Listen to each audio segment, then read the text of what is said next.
acara berikutnya, yaitu peluncuran buku.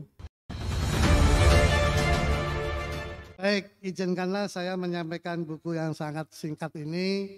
Pak Menteri sudah membuka, mengarahkan kita bahwa di mega shifting ini perubahan yang sangat pesat, kita harus berubah. Paling tidak Pak Menteri mengatakan kita harus lebih baik, mengimprove dari paradigma kita, cara pandang kita, baik melihat ekonomi maupun transportasi. Jadi kalau kita mau paham transportasi, pahami ekonomi dulu. Dan Pak Menteri tadi mengatakan harus cepat berubah. Sehingga kita punya kebutuhan soft skill atau yang disebut essential skill. Paradigma yang harus kita pelajari karena kebutuhan masa akan datang, futuristik, bahwa dunia berubah. Setelah pandemik, climate change, geopolitik, geoekonomi, essentials kita ini sudah nggak seperti yang sekarang dulu-dulu lagi. Berbasis regulasi, berbasis kebiasaan, sekarang harus berubah. Nah, kenapa berubah? Karena ada perubahan paradigma dan ini merupakan suatu kesepakatan global. Kami menulis buku ini, kenapa buku ini saya tulis? Karena memang demand global ke depan sudah berubah. Customer besok yang menggunakan transportasi sudah berubah. Penggunaan energi sudah berubah, bukan lagi fosil. Kalau energi fosilnya sudah berubah, smart city-nya sudah berubah, electric vehicle-nya sudah berubah, tinggal monitoringnya, trackingnya melalui digital tracking, green digital tracking. Dulu ada yang namanya ekonomi ekstraktif. Kita mengekstrak sumber daya untuk kepentingan para pemimpin modal. Sekarang ekonomi sudah lebih demokratik. Ekonomi lebih berkelanjutan. Tidak boleh bicara profit semata, tapi profit di share pada people-nya, kepada planetnya, supaya berkelanjutan gitu. Ekonomi linear berhadapan dengan ekonomi sirkular. Dulu kita hanya bicara sumber daya kita ambil, kita olah, kita buang. Sekarang harus di recycling ya. Kurikulum yang diajarkan di BSDM juga harus disesuaikan. Sudah nggak bicara ekonomi, tidak hanya bicara profit. Ekonomi bicara value. Value-nya untuk siapa? Anak cucu kita. Ekonomi harus adil antar generasi sekarang, intragenerasi sekarang. Why-nya disitulah kenapa saya menulis buku ini. Indonesia punya roadmap 2060 Green Zero, ya, 50 net, ditarik ke depan. Itu roadmap kita. Kita terapkan di sektor transportasi juga sama. Pak Menteri selalu mengatakan kita harus punya cara pandang melihat hijau ke depan, sustainable ke depan dengan apa yang disebut kita dengan ASI, avoid, save, and improve. Bagaimana masyarakat diajari untuk tidak menggunakan kendaraan. Setelah itu arahkan masyarakat menggunakan kendaraan umum. Kita punya LRT, BRT, MRT, kereta cepat dan seterusnya. Itu cara Pak Menteri mengarahkan supaya kita save. Kalau kita sudah paham ekonomi berkelanjutan, artinya paham bahwa ekonomi tidak mementingkan profit, tapi mementingkan juga planetnya, people-nya. Kita punya bisnis yang berbasis ESG, organisasi kita mungkin mulai harmonisasi green organisasi. Green vision, green strategy, green investment, green financing, green marketing, ya, green transportation, semuanya bicara keberlanjutan. Saya coba menggabungkan pemikiran demokrasi. Ya. Demokrasi dalam tulisan saya ini tidak hanya normatif pada Undang-Undang Dasar Pasal 33 ayat 123, tapi saya lebih senang menggunakan platform bahwa apapun ekonomi beraktivitas di situ harus mengangkat local community, local people-nya sebagai labor, local materialnya sebagai supporting, local profit-nya dibagi, local planetnya diperbaiki, diimprove terus ya. Lokal etikanya juga diperbaiki. Nah, 7 pilar yang satu sini untuk mencoba memberikan satu ekonomi tidak bicara profit semata, tapi bicara inklusif kepada masyarakat sosial. Terima kasih. Assalamualaikum warahmatullahi wabarakatuh. Mudah-mudahan bermanfaat buku ini. Peluncuran buku Ekonomi Berkelanjutan dan Demokratis akan ditandai dengan penyerahan buku ini secara simbolis oleh Profesor Wihana kepada Menteri Perhubungan. Dengan diserahkannya buku ini secara simbolis, maka buku Ekonomi Berkelanjutan dan Demokratis telah secara resmi diluncurkan.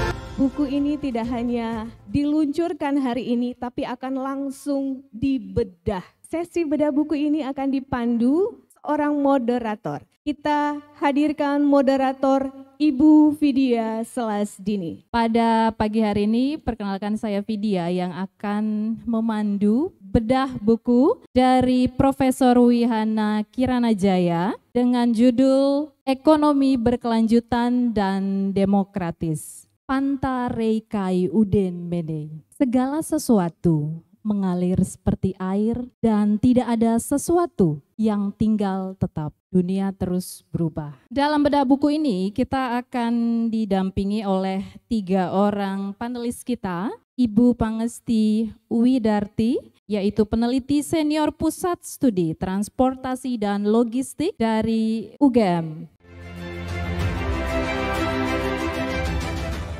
Beliau adalah tenaga ahli transformasi digital.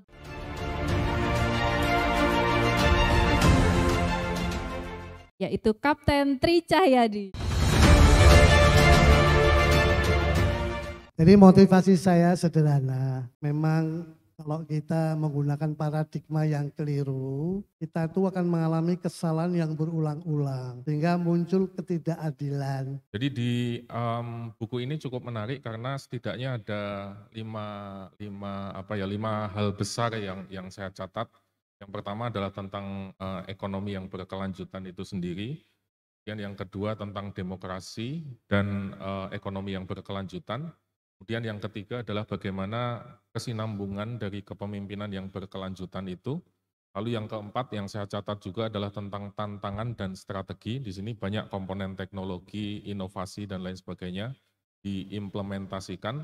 Kemudian yang terakhir yang mungkin juga cukup menarik adalah banyak contoh kasus ya di berbagai sektor, di sektor publik, sektor private tentang bagaimana implementasi prinsip-prinsip ekonomi berkelanjutan yang demokratis ini. Dan ini ada yang sifatnya top down dari pemerintah ke bawah, ada juga yang gerakan-gerakan sosial misalnya dari BUMDes atau dari Kopkar yang itu sifatnya bottom up. Dan ini pimpinan harus memberikan contoh. Dari buku ini hanya ada beberapa hal yang dapat kami contoh. Yang pertama adalah terkait dengan bagaimana kita menyikapi situasi dan kondisi saat ini, di mana saat ini kita semuanya harus bersama-sama untuk mengatasi terkait dengan perubahan iklim dan juga mitigasi terkait dengan emisi gas rumah kaca. Ada 3 hal penting yang dalam buku ini ditulis, yaitu terkait dengan sustainable dari sisi lingkungan, sustainable dari sisi ekonomi, dan sustainable dari sisi sosial. Kita jadikan pedoman untuk kedepannya menciptakan transportasi nasional yang handal, inklusif, berdaya saing dan bernilai tambah. Buku ini saya baca dengan cermat bab per bab dan saya kagum dengan cara berpikir Prof. Wihana itu rinci sekali. Saya lihat dari awal itu diberikan semacam basic gitu ya, grand design untuk ke depan. Nah ini jadi ketika saya membaca buku ini itu angan saya sudah melompat ke depan. Tidak cukup bahwa orang-orang seperti kita di akademisi Prof. Jadi konsep-konsep yang bisa dipahami oleh orang awam itu perlu dimunculkan. Dunia pendidikan sekarang ini kan sudah berubah juga. Saya pengen sekali dalam buku ini memberikan essential skill yang bisa dibaca oleh adik-adik taruna. Digital platform membaca keberlanjutan, membaca peluang hijau, membaca peluang 4.0 atau Society 5.0 bisa menjadi aplikasi yang menghasilkan income pasif.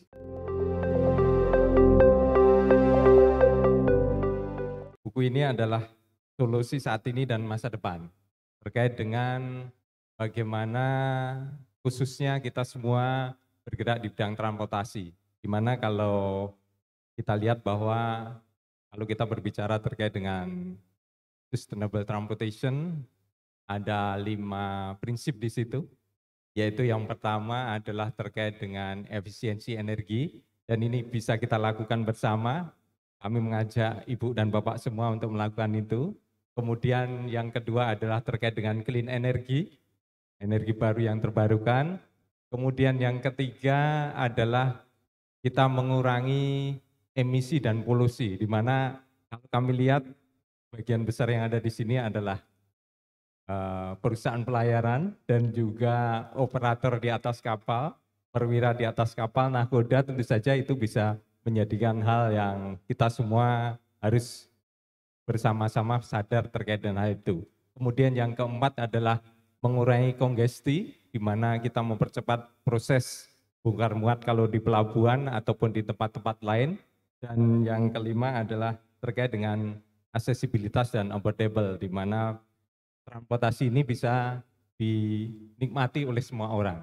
Saya kira itu, dan ini merupakan salah satu hal yang harus kita perhatikan bersama terkait dengan net zero emission tahun 2060 or sooner. 2060. Iya, dan ini kita semua, mari saya mengajak Ibu dan Bapak, karena pada saat ini dapat kami sampaikan bahwa di Kementerian Perhubungan khususnya di sektor transportasi di tahun 2023 ini, mohon maaf di tahun 2024, kita ditarget untuk menurunkan emisi gas rumah kaca khususnya adalah CO2 sejumlah 5,13 juta ton.